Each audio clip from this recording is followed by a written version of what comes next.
Eu, em primeiro lugar, quero agradecer esta oportunidade de estar aqui a partilhar esta comunicação.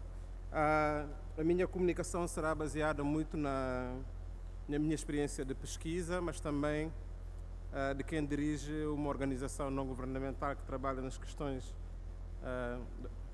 da conservação da biodiversidade, de gestão de áreas protegidas e nas questões da soberania alimentar e mudanças climáticas. Por um lado, vou tentar trazer aqui alguns dados que estão a ser produzidos em África, por um outro grupo também que eu pertenço, e aquilo que é nossa convicção dentro desse movimento no contexto africano para pensar processos alternativos de produção de capacidade endógena de resistência ao sistema econômico, mas também de enfrentamento das questões climáticas. Por isso, a minha comunicação vai basear-se em três dimensões. A primeira dimensão sobre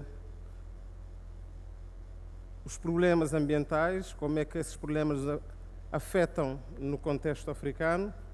Depois, quais são as tendências e obstáculos relativamente aos aspectos produtivos, associando a questão produtiva, que era o modelo econômico, mas também as questões da produção alimentar e as políticas públicas.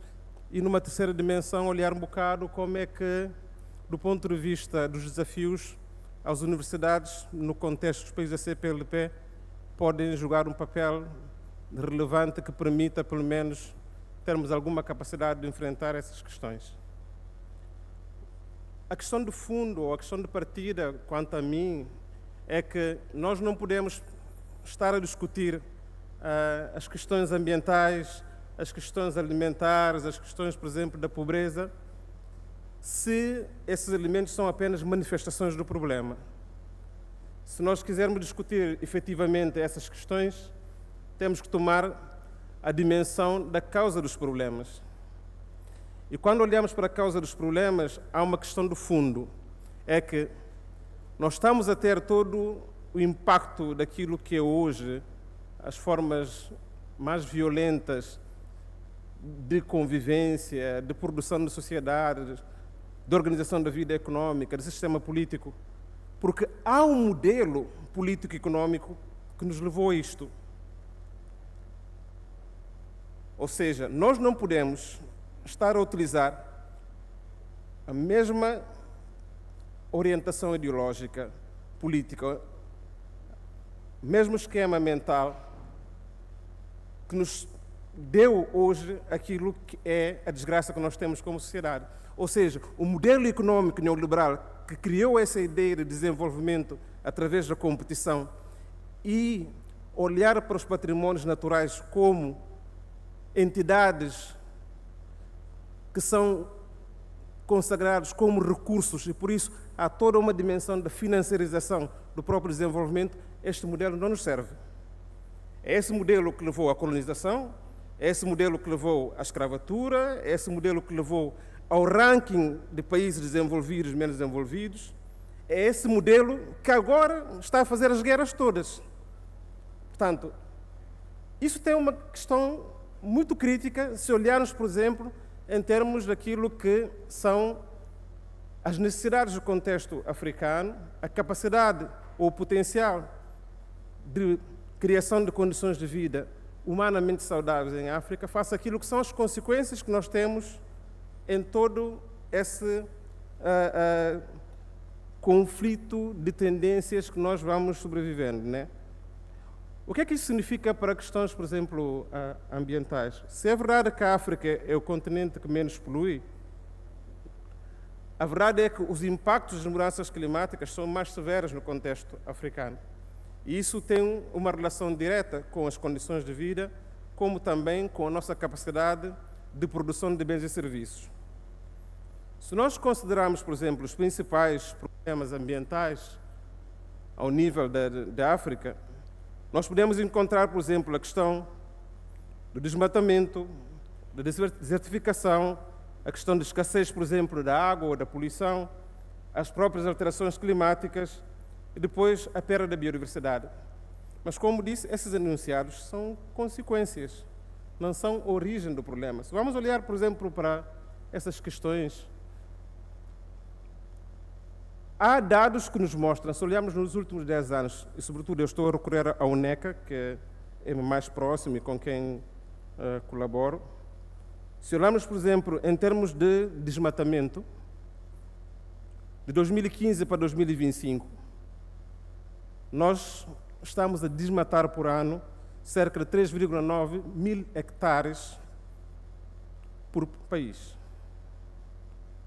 Mas, se olharmos para essas tendências, por exemplo, até 2050, isso significa que cerca de 18% das terras agricultáveis em África vão desaparecer.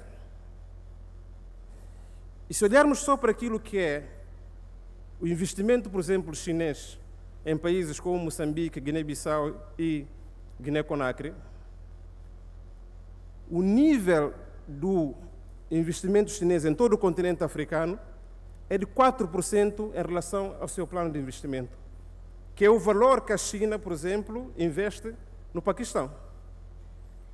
Mas quando olharmos o extrativismo florestal que acontece em Guiné-Bissau, Moçambique e Guiné-Conakry, China está a consumir pelo menos cerca de 1 milhão de hectares por ano em termos de exploração florestal.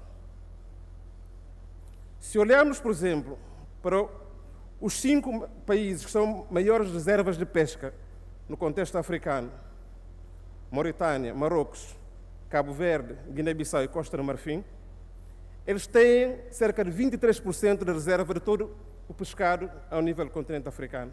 Mas só o contrato da União Europeia com esses 5 países não chega a 1/3 do PIB desses países juntos. Portanto, nós temos que ser capazes de olhar de que o modelo extrativista, por exemplo, chinês, e o modelo de licenciamento de acordos de pesca, por exemplo, com a União Europeia, é baseado através de um sistema que, por um lado, leva à devastação, ao empobrecimento, à redução, por exemplo, da capacidade de produção, quer de renda, de economia, como de geração de emprego. Mas, se olharmos, por exemplo, para todos os países africanos, o que é que acontece? É que os 5 determinantes, ou 5 motores de crescimento econômico, são todos exógenos. Por um lado, temos a exportação de matéria-prima, 45%. Temos a importação de alimentos, 24%. Depois, a ajuda pública ao desenvolvimento, 12%. E os outros elementos que vêm é a remessa dos imigrantes e a economia dita não informal, que eu chamo de economia da vida. Ou seja, os 3 elementos primários estão todos associados ao exterior do nosso continente. Daí que a crise econômica que a África viveu com o impacto do Covid impactou triplamente na forma de vida em África. Por um lado, aumento dos preços do combustível e aumento dos preços de fertilizantes, por exemplo, com a guerra na Ucrânia, levou a aumento do preço do transporte, aumento de energia e aumento do preço de alimentos. O que é que isso significa? Isso significa que, dentro do modelo econômico africano, nós estamos a trabalhar mais em ter commodities em regimes de monocultura ou de um único produto para exportação. Angola, petróleo; Guiné Equatorial, petróleo; Cabo Verde, Guiné-Bissau, peixe. Depois, quando olhamos, por exemplo, para a Costa do Marfim, tem cacau, São Tomé e Príncipe, cacau. E todo esse produto não encontra a capacidade interna para a sua transformação. Ou seja, o regime de monocultura, de sobreexploração, e ao mesmo tempo a prática de licenciamento, gera uma pressão desenfreada em termos de exploração, que impacta negativamente na capacidade de regeneração dos recursos, na criação da mão de obra, no aumento da renda, da economia e na capacidade da fixação das pessoas e que leva a um processo do grande êxodo rural que nós estamos a ver agora em África, sobretudo para o litoral. O que é que isso tem em termos de implicações? Neste momento, 60% das cidades africanas são favelas. 60% das cidades africanas são favelas. Nigéria, África do Sul, Quênia, Chad estão na linha da vanguarda dessas cidades que têm um sobrepeso da população com maior pressão e sem recursos essenciais para a vida. 3 minutos. Então, quando vamos olhar como é que esses países estão em termos da sua apetrechar as políticas públicas para melhor reação às questões climáticas, encontramos duas instruções. É que dos 20 países que não têm um sistema mais afetados com a insegurança climática, 12 são africanos, e de todos os países africanos, só 10 é que têm um sistema de alerta precoce a alterações climáticas. O que é que isso significa? Significa que, se por um lado os mecanismos como, por exemplo, o projeto RED+, que vem das COP, traz uma dimensão de que há uma necessidade de financiamento para aqueles que não poluem e que têm maiores impactos em termos de desastres climáticos, o que é que acontece? O próprio recurso é submetido, por exemplo, à adaptação e não à mitigação. E esse fundo é muito orientado, por exemplo, a partir do norte global, do norte-sul global. Ou seja, os mecanismos que podiam existir internamente para a resistência, quer aos fatores climáticos como ao sistema produtivo, continuam a pôr em causa a própria soberania dos nossos países. Então, o que está em causa é que não são as mudanças climáticas o elemento central da nossa discussão. Não é a insegurança alimentar, é a soberania climática. É a soberania alimentar, é a soberania econômica. A maior dificuldade que estamos a ter neste momento é que nós podemos encontrar soluções a partir, por exemplo, das nossas instâncias políticas regionais, a SADC, a CEDEAO, a CPLP. A CPLP não tem nenhuma estratégia de segurança climática. Não tem nenhuma. A CPLP não tem capacidade de reação para choques como, por exemplo, aquilo que se viu aqui em Moçambique. Então, como é que nós colocamos o problema? O problema podia ser as universidades, a partir da perspectiva de extensão comunitária, como tem 3 pilares, ensino, investigação e extensão comunitária. A extensão comunitária podia ser o elo que podia trabalhar com agricultores familiares, com comunidades rurais, com as mulheres, com os povos ribeirinhos, para trazer as tecnologias sociais enquanto saberes produzidos, conhecidos e utilizados para reforçar os mecanismos internos de defesa. As universidades não têm tido uma orientação voltada para as comunidades, nem têm tido uma postura de reconhecer e valorizar os saberes locais no enfrentamento, quer da segurança alimentar, por exemplo, a questão de agroecologia. Nós ficamos completamente frustrados porque a Ucrânia estava à guerra, não podíamos importar fertilizantes, quando a agricultura familiar é ecológica.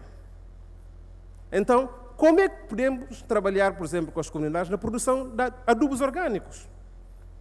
Como é que podemos trazer esses saberes para diminuir o impacto da manipulação do solo com aquilo que são as engenharias sociais? Então, isso traz desafios, por exemplo, para as nossas universidades, que são 3, para acabar.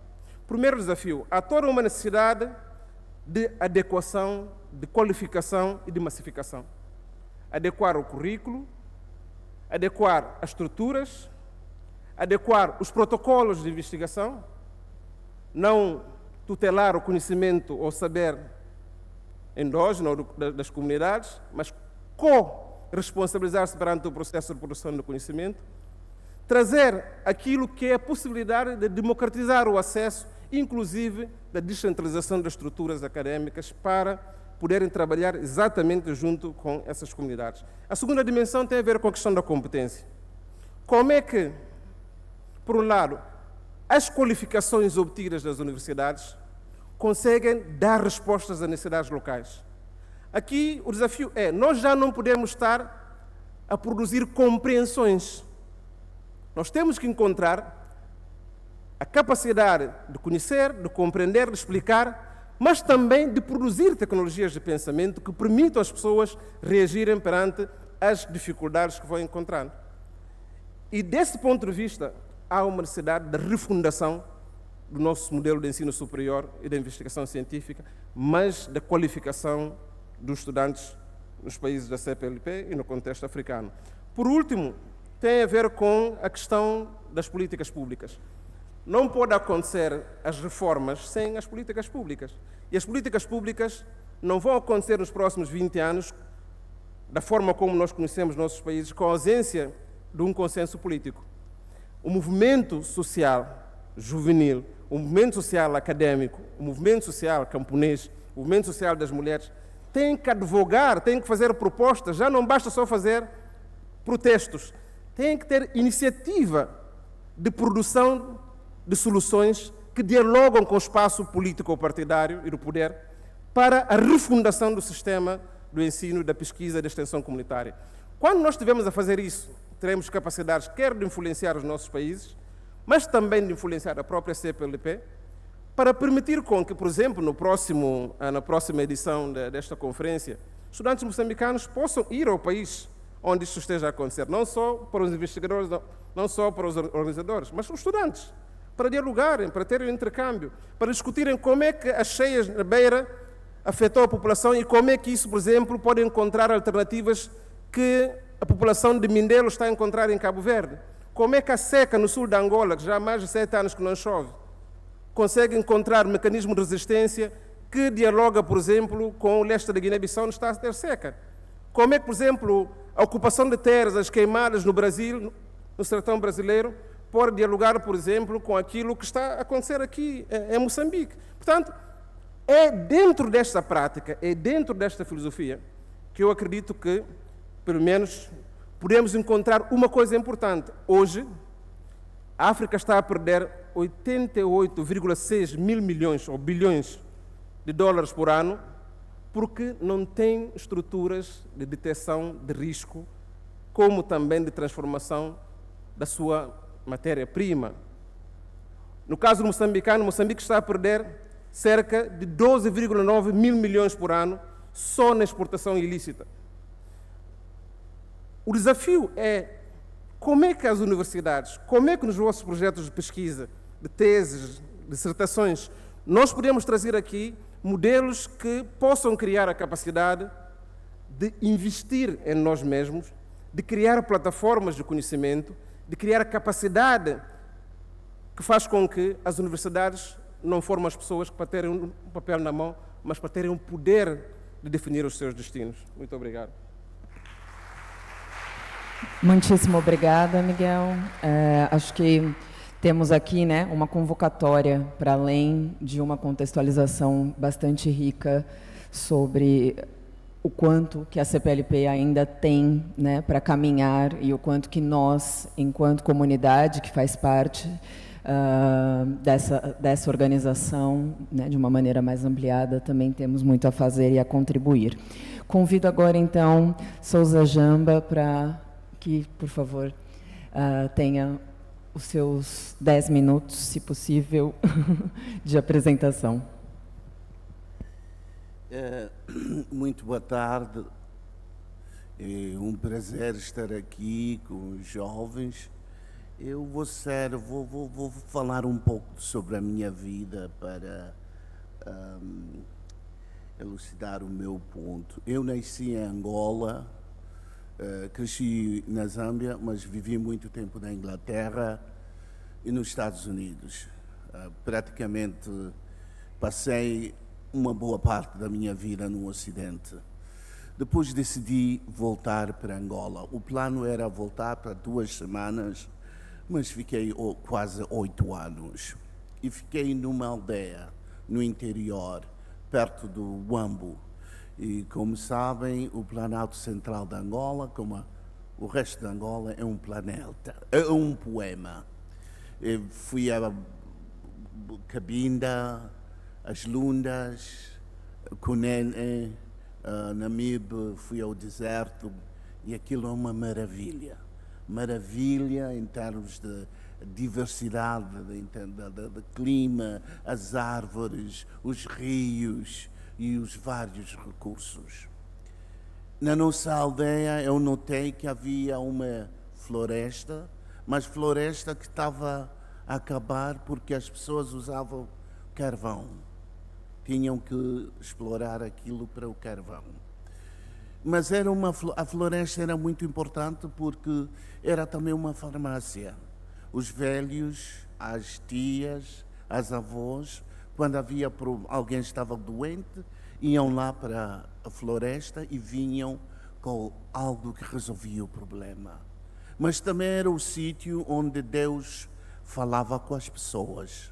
Eu nunca tinha ouvido alguém dizer que Deus falou comigo em Luanda ou no meio do engarrafamento no Ambo.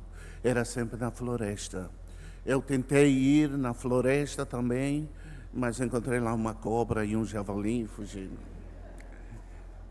Mas a floresta é tão importante e tínhamos há práticas como as queimas e depois outras práticas e nós tentamos, trabalhando com os jovens ativistas, para quebrar esse hábito, porque a floresta é sagrada, o meio ambiente é sagrado.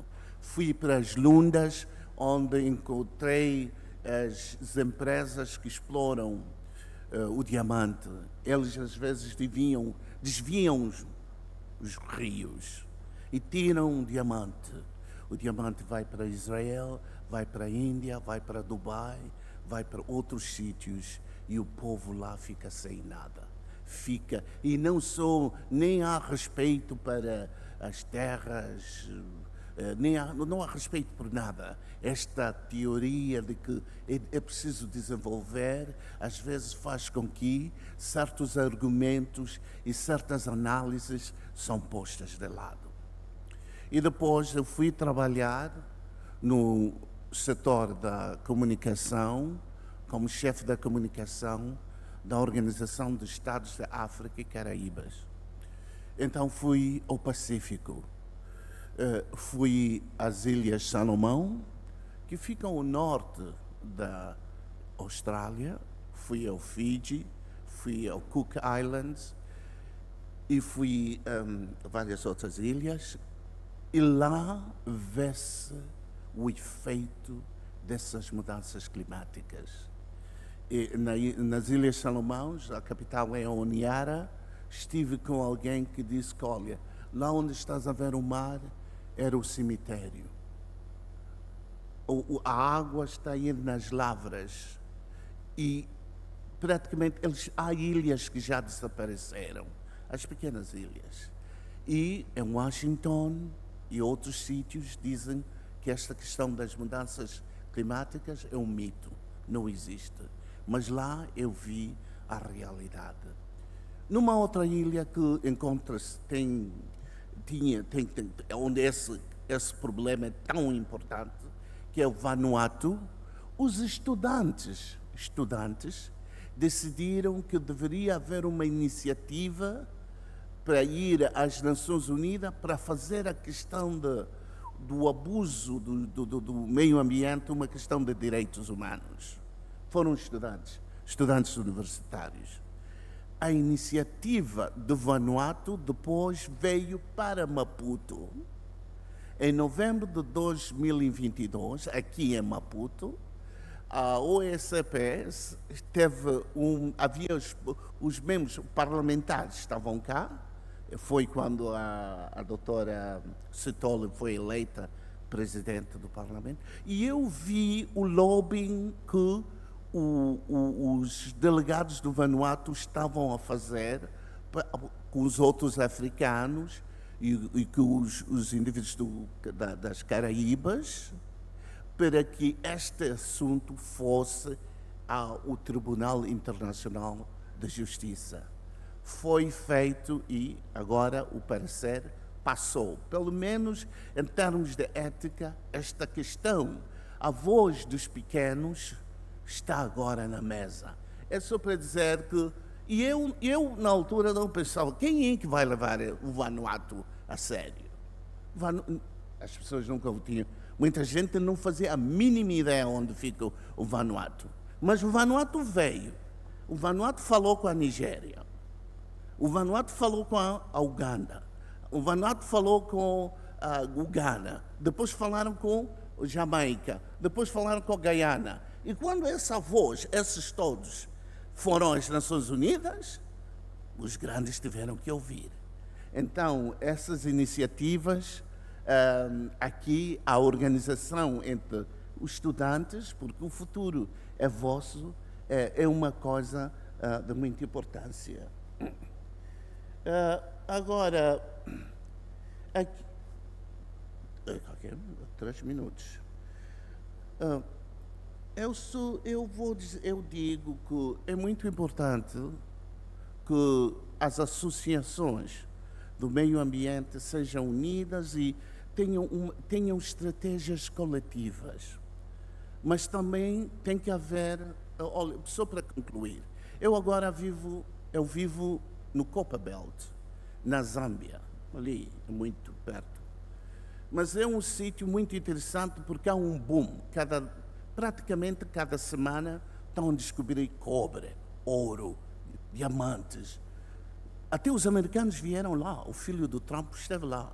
O Trump diz que esses países ali não prestam, mas quando tem diamante e ouro, é uma outra história. Empresas estão lá, o ShopRite, o Choppies, e não sei o quê, restaurantes chineses, tudo está lá. Mas é preciso cuidado, porque vão explorar o cobre, vão explorar tudo isso e vão esquecer-se do meio ambiente, como está a acontecer no outro lado, que é na República Democrática do Congo, que é exatamente paralelo ao Copperbelt. Ali exploram, cavam, ninguém quer ouvir das autoridades tradicionais, ninguém quer ouvir do conhecimento tradicional, ninguém quer ouvir dos jovens. Eles têm aqueles carros, são ricos, vêm lá, vão extrair, o dinheiro vai desaparecer e o que é mais importante, a nossa herança, aquela floresta onde vamos falar, onde Deus fala conosco, e eu espero um dia que Ele vai ir falar. Aquela tem que ser preservada. Muito obrigado.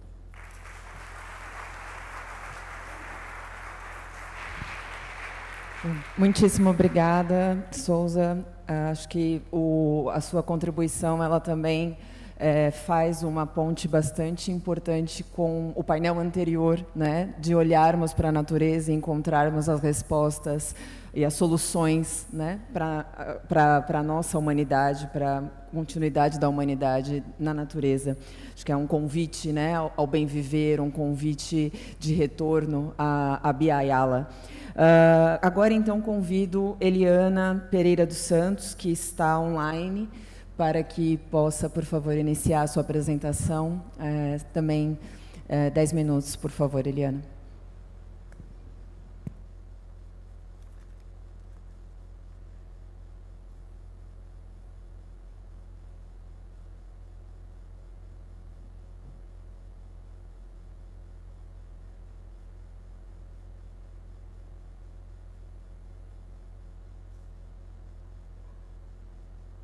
Olá, conseguem ouvir-me? Sim, sim. Conseguimos ver e agora já está a projetar no ecrã como um todo.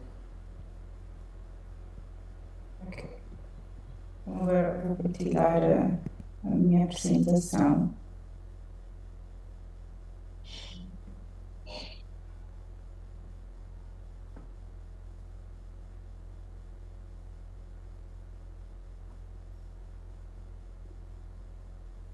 Bem, espero que agora consigam ver. Sim, Estou sim. com alguma dificuldade. Ele faz-me aqui efeito espelho.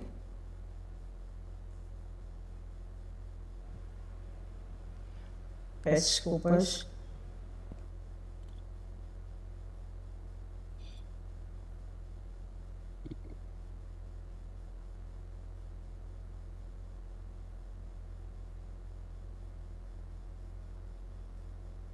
Pronto, agora eu penso que vocês veem o meu ecrã. Pronto, isto aqui.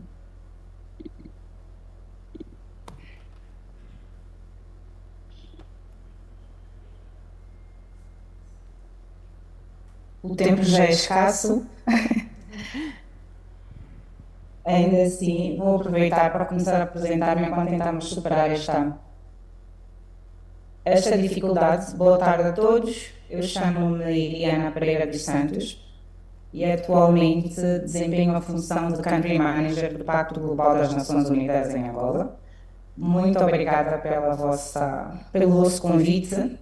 Gostaria aqui para falar de um tema que, como disseram aqui os nossos colegas do painel que me antecederam, de muita relevância, portanto, mostrarei uma perspectiva diferente da que aqui foi apresentada, que é a do Pacto Global das Nações Unidas. Ainda assim, persistem alguns problemas.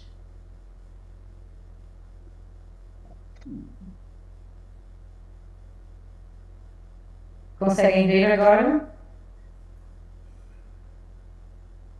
Vemos a sua imagem e agora está já a apresentação. Agora está a apresentação. Sim, já vemos bem. Conseguem ver? Sim, sim. Bom, então dizia eu que hoje passarei aqui a falar sobre o Pacto Global das Nações Unidas, que na verdade é um convite das Nações Unidas para o setor empresarial a alinharem as estratégias de negócio. Bem, isto, alguma coisa que não está a funcionar, eu estou a partilhar o... Só um minuto, por favor.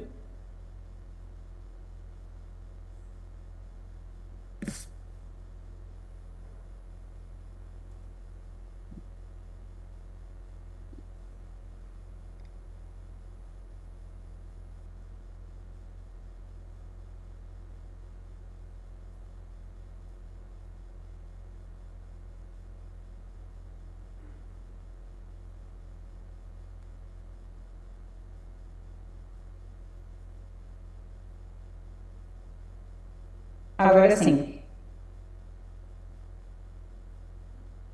Agora sim? Penso que agora sim. Sim, sim.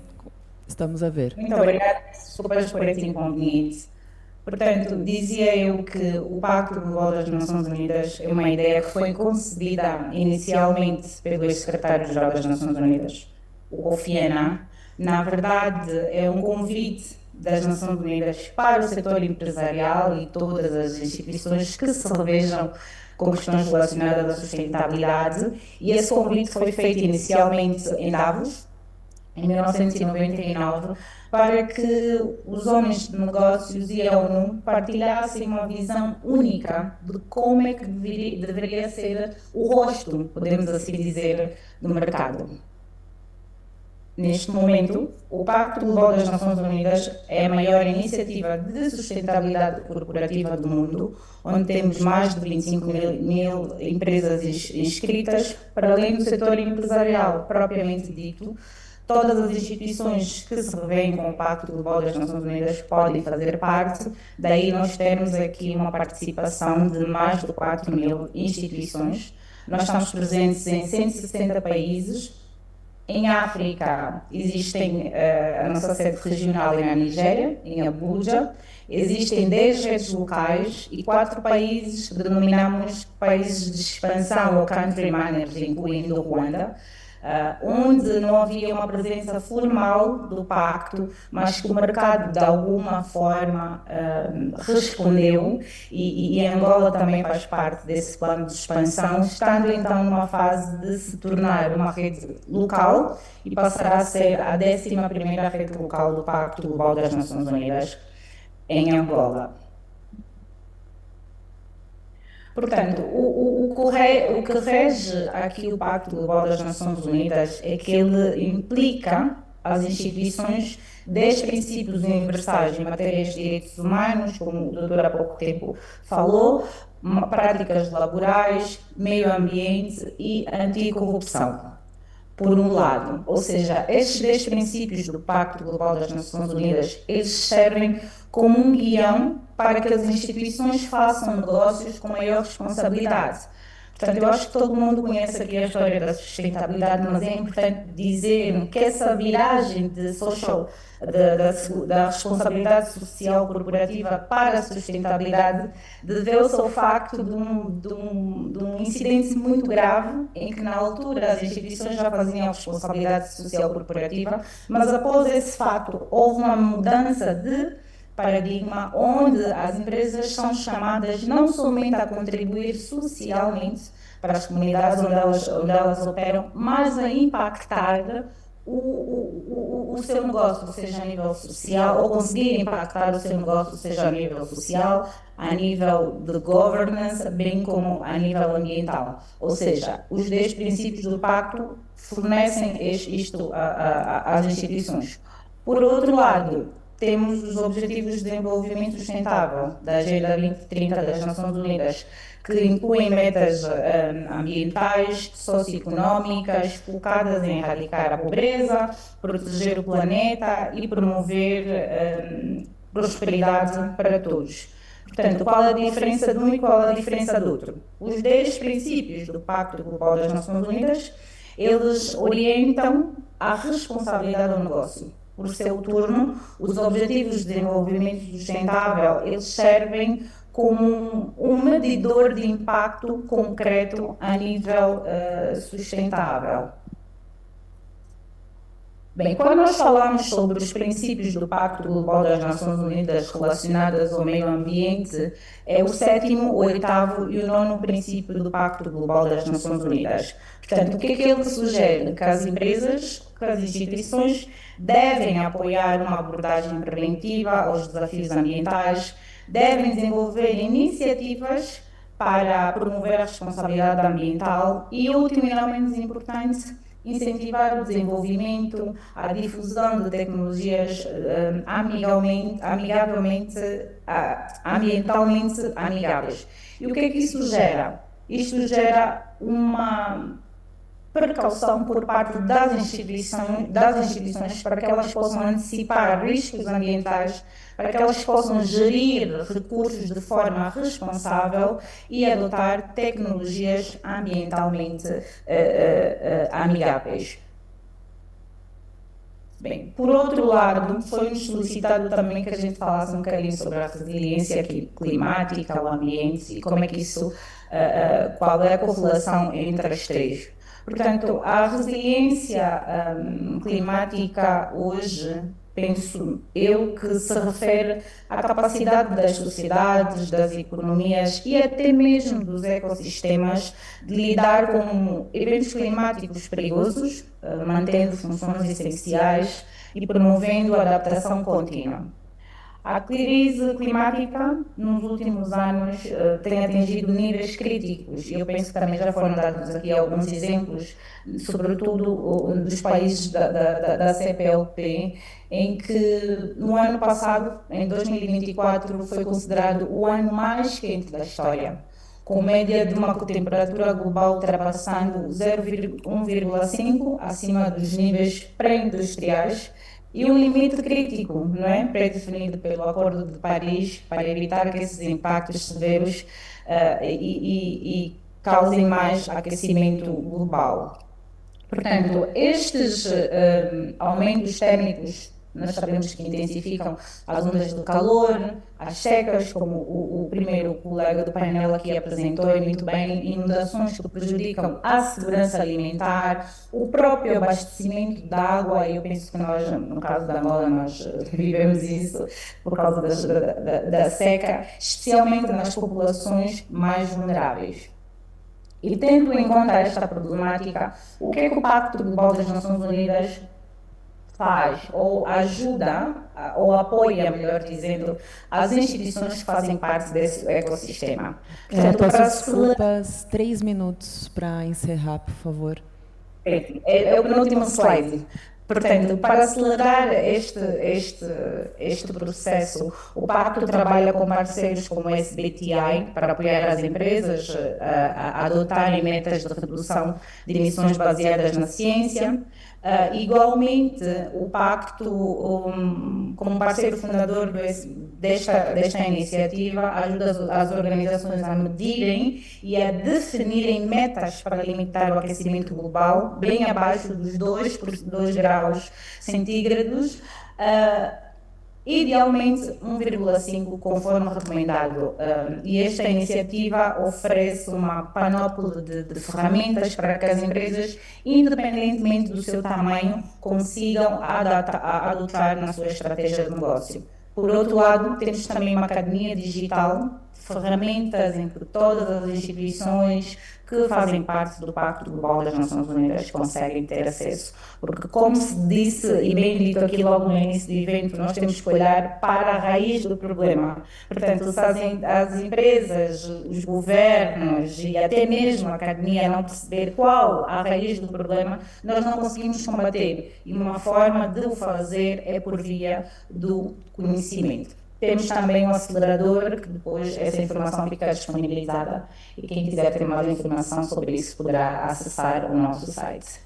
E já mesmo para terminar, pensamos nós que toda essa panóplia de informação que o Pacto disponibiliza às instituições, dizemos que o Pacto pode ou é um impulsionador essencial contra a luta das alterações climáticas, isto porque ele define diretrizes globais, incentiva a ação climática e a redução das emissões, apoia as instituições ou as empresas a integrarem a sustentabilidade no seu modelo de negócio, promove práticas produtivas responsáveis, fortalece a resiliência climática através da gestão de risco, estimula a cooperação entre as empresas, governos e a academia. Portanto, o Pacto Global das Nações Unidas ajuda a acelerar a transição de uma economia sustentável e resiliente ao clima. Muito obrigada pela vossa atenção. Muito obrigada, Eliana, que trouxe aqui, né, uma perspectiva em relação ao trabalho das Nações Unidas com foco em responsabilidade ambiental. Como o nosso tempo não é, já está mesmo bastante atrasado, eu acredito que possamos ter apenas 2 perguntas, não é? E peço para que quem tiver perguntas o faça de maneira mais objetiva possível. Não sei se temos alguma pergunta daqui do auditório.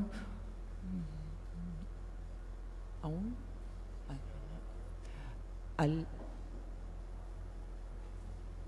Okay, temos uma aqui. Então, aqui, e temos uma outra mão ali de uma senhora que está com uma camisete amarela. Peço para levar o microfone depois. Por favor, a sua pergunta. Eu tenho uma pergunta um tanto que filosófica para o Dr. Barros. Ele chamou a atenção ao modelo de desenvolvimento insustentável no que se refere a políticas climáticas do continente. Isto faz-me levantar a seguinte pergunta: se o sofrimento climático e a vulnerabilidade do continente desaparecesse significativamente, como é que se reorganizariam as instituições e os indivíduos que hoje existem para combater esta vulnerabilidade climática? Meu nome é Benedito Sambo, sou um dos coordenadores da tribuna universitária.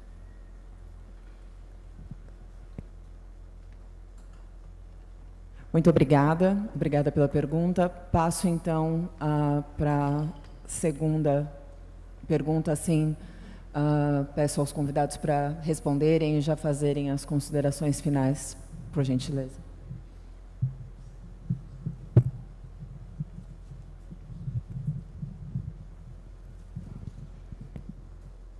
Muito obrigada e agradecer a todos os painelistas.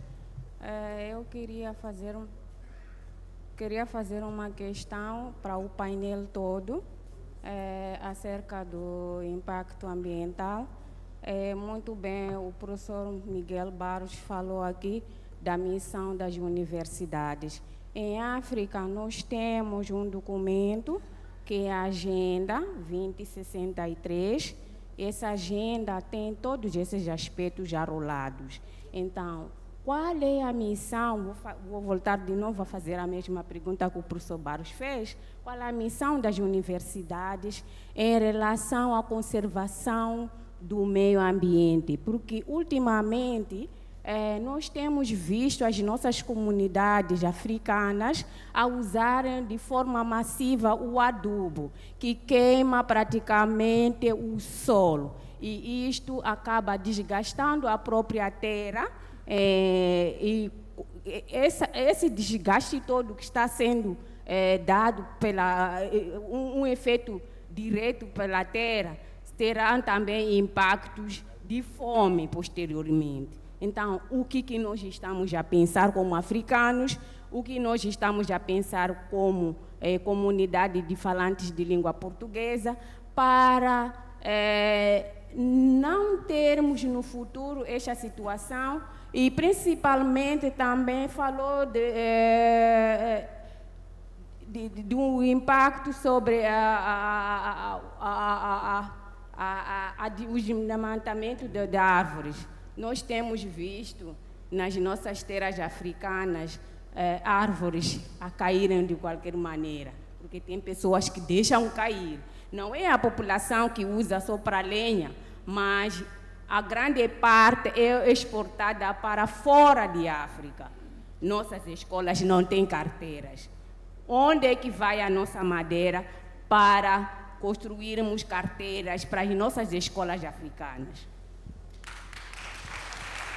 Muito obrigada. A senhora não disse o nome. Peço o seu nome, por favor. Meu nome é Mpaíqua. Ok, muito obrigada. Obrigada pela pergunta, pela contribuição. Passo, então, primeiramente ao Miguel Barros, para que possa já... Muito obrigado. Eu tenho duas notícias a dar, né, em termos de resposta. A primeira é má notícia e a segunda podemos fazer alguma coisa com ela. A primeira má notícia é que, infelizmente, não vamos ter redução das mudanças climáticas. Impactos serão muito mais severos. Vocês viram em Moçambique, em menos de 10 anos, vocês tiveram pelo menos 3 ciclones. O intervalo entre esses ciclones vai diminuir cada vez mais. E a taxa de vulnerabilidade climática em África, nas cidades, é de 83%. O que é que isso significa? Significa que cada vez que há seca, que há inundações, que há ciclones, nós vamos perder a capacidade produtiva, capacidade alimentar, capacidade econômica, capacidade de segurança emocional e psíquica, mas também a própria capacidade de protesto, de reivindicar. Okay? Portanto, nós vamos ter uma situação muito complicada em termos de saúde mental e, ao mesmo tempo, em termos de mecanismos de resistência, porque as respostas são muito escassas. O plano da União Africana para 2063 já faliu. Nos primeiros 10 anos nem conseguiu mobilizar 5% dos recursos. E aqui é muito importante olhar para essas questões, porque isto não é um caso isolado. Okay? Se olharmos, por exemplo, hoje, ninguém fala do Covid, mas a África é o continente que teve menos vacinas. Só 10% da população africana recebeu 2 doses de vacinas de Covid. Só. O que é que isso nos mostra? Isso nos mostra que nós temos que olhar para as possibilidades de construção de alternativas baseadas nas soluções que vêm da natureza e da própria cultura. Okay? Por exemplo, os avanços que se conseguiram, por exemplo, na África Ocidental, no Senegal, com a medicina natural, aqui na África Austral, com a África do Sul, é algo que deve ser aproveitado exatamente para enfrentamento dessas situações. Mas a resposta está, quanto a mim, a 3 níveis. A um primeiro nível, a uma maior necessidade de investimento na agroecologia, através da agricultura familiar, trabalhando com modelos cooperativísticos que levam a uma articulação entre a comunidade, entre as estruturas meso, como organizações não governamentais, os grupos microempresariais e cadeias que permitem distribuir os serviços, os produtos e as competências, fazendo com que haja mais uma resiliência natural a essas questões, investimento na preservação de territórios que são ainda santuários, que têm funções naturais na retenção da água, como também que permita a existência de outros recursos, que é tudo uma cadeia, mas ao mesmo tempo no investimento tecnológico que permita a certa adaptação na transformação não efêmera. E indo diretamente à questão, por exemplo, que falou, os adubos não são necessariamente feitos com a queimada. Okay? Há várias formas de produção de adubos orgânicos, elas estão associadas não só à produção do ponto de vista in situ, ou seja, na terra, mas também in vitro. Há mecanismos hoje bem conhecidos e países como, por exemplo, o Brasil tem tecnologias e tem conhecimento para partilhar, que permite ter sistemas de garantia, por exemplo, de germoplasma, de conservação de sementes crioulas, ter sistemas, por exemplo, de combate às pragas através de métodos naturais e ter tecnologias adaptadas a partir do próprio contexto. Isso deve ser valorizado e utilizado a partir do intercâmbio que se quer aqui no espaço da CPLP. Relativamente às instituições, eu já disse, as nossas instituições, infelizmente, não estão voltadas para o compromisso de prestação de serviço público ao cidadão. As nossas instituições são um recalcamento do modelo colonial que está voltado para serviço dos interesses localizados de grupos partidários e que desdobram-se nos grupos privados, que faz com que nós hoje não tenhamos um setor privado. Vocês podem ver o que levou, por exemplo, as dívidas ocultas. Essas empresas não eram empresas enquanto tal. A mesma coisa acontece em todos os nossos países. Se vocês viram agora, mesmo no contexto brasileiro, que é muito mais sofisticado, o escândalo à volta do falso banco, okay, é sintomático daquilo que é uma elite cleptocrática para expurgar aquilo que são as riquezas do nosso país. Mas vocês podem dizer, mas isso é em África ou Brasil. O que é que aconteceu em Portugal com o caso Sócrates? É a mesma coisa. Portanto, o desafio que nós temos, e podia dar exemplo de cada um dos países da CPLP tem os seus casos.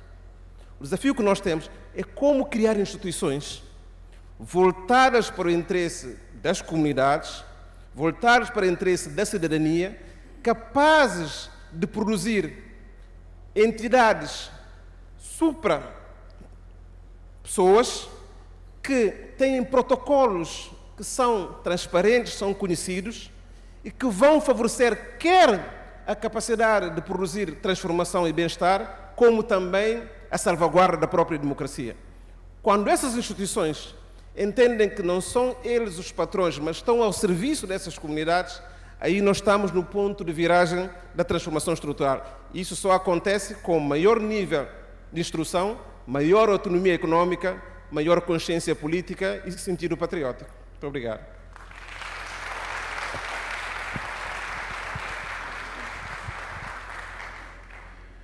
Bem, tudo já foi dito. Eu penso que não tenho mais nada a dizer, já foi dito.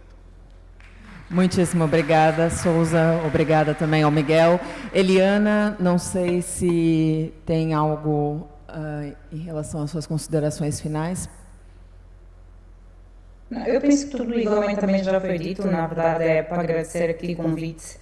Pois, embora tenha sido de forma muito telegráfica, mas acredito que, e respondendo se calhar a uma das questões que foram levantadas, fóruns como estes, na verdade, é um ponto de partida. Portanto, nós temos consciência do que o mundo está a viver, nós temos consciência do que a nossa região vive, e a grande questão é o que é que nós podemos fazer, o que é que nós estamos a fazer para efetivamente mudarmos esse paradigma. Muito obrigada. Agradeço, Eliana. Eu vou fazer 2 minutos do uso do meu espaço, né, de poder, quando temos o microfone e ganhamos poder, porque eu sinto que 2 conceitos, 2 termos que não chegamos a abordar neste painel e que, a meu ver, são essenciais, mas que, de alguma forma, falamos, né, a usar outras palavras, que são branquitude e racismo ambiental, né? Nós estamos exatamente tendo que lutar contra esses 2 fenômenos, né? Não é à toa que a própria CPLP, como o Miguel trouxe, não traz resoluções, né, colocadas, enfim, para que se haja essa diminuição das questões, né, do meio ambiente. Mas, de novo, quais são os países, né, que são maioria na CPLP? Então, são países que estão em África e que ainda, né, vivem a partir de uma mentalidade colonial que está diretamente ligada a essa branquitude e ao racismo ambiental, que, com certeza, né, dentro dos interesses neoliberais, vai ganhar espaço e vai fazer com que poucas coisas mudem, né, na prática. Então, acho que fica aqui o convite, né, para que estudantes que estão aqui conosco realmente façam uma leitura crítica e intervenções críticas, né, igualmente, para que essas mudanças aconteçam. Agradeço mais uma vez, passo agora a palavra ao Paulo, que vai dar continuidade e encerrar a nossa conferência. Muito obrigada.